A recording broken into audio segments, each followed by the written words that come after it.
Shalom, everybody. Rabbi Edelstein here with this week's installment of Rabbi E in 3, brought to you as always by MEOR DC. And it's great to be back. I've been away for a few weeks on a MEOR DC trip, or rather the MEOR Israel trip in the Holy Land. 2 weeks and a little more wonderful time learning about Judaism and touring. And I'm mentioning that because even if you've done Birthright, students and young professionals, you can do the MEOR Israel trip. Check it out maybe for next summer. Oh, it's great to be back, and I want to dedicate tonight's video to the memory, actually the elevation of the soul of my dear grandmother, Rivka Rachel Bas Gedalia, of blessed memory. This is her yahrzeit, the 24th of Sivan. I apologize. Okay, so what do I want to talk about in our short time left? Battles. Battles. Not the battle of LeBron and Golden State.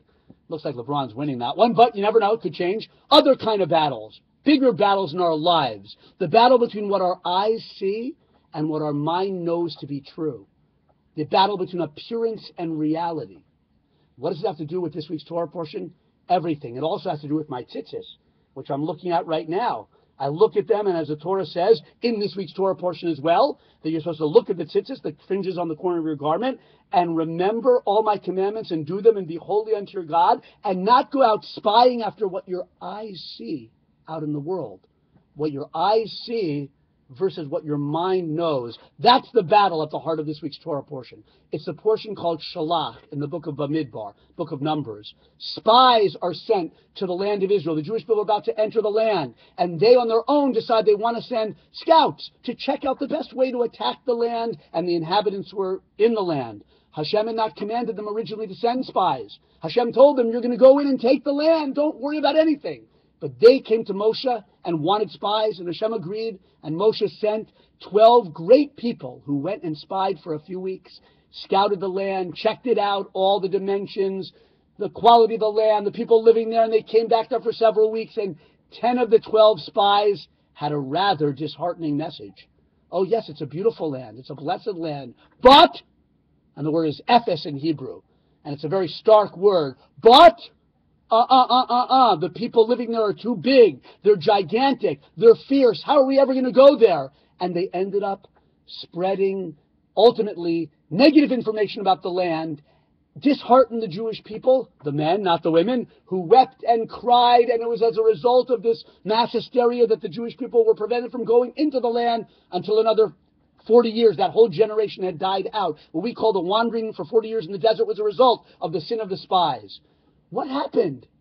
What about faith in God? God, their minds, my gosh, their eyes had seen the presence of God in their lives, that generation. And their minds knew it to be true that Hashem has no rival in the heavens and the earth.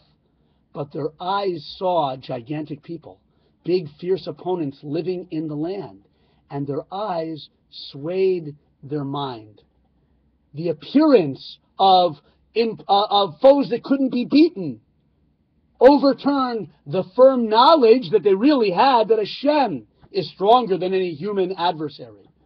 And the tzitzis are supposed to remind us all the time when we see something out there that might frighten us from perhaps doing a mitzvah or having faith in Hashem. No, I'm not going to let the sight of my eyes overturn what my mind knows to be true, that there's Hashem and the Torah and the mitzvot, or a temptation, something beautiful out there that might lead me to stray from what I know to be true, that I should be a good person, an honest person, a good spouse, or whatever.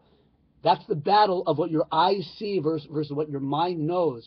The truth you know versus the attractive or repulsive appearance of something out there that might clash with that truth. Oh, it's a big battle, and the Jewish people lost. The men lost that battle.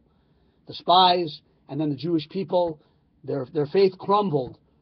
There's a lot more to say. It's a struggle to keep under 4 minutes. That's a battle, an ongoing battle with Rabbi E in 3. It's not 3. Come on, Rabbi E. We're going to try to make it 3. But anyway, be strong in your battles. Don't abandon what your heart knows is true, what your mind knows is true, your convictions, whether it's from the Torah or your conscience or both, just because of what your eyes see out there. Have a wonderful Shabbos.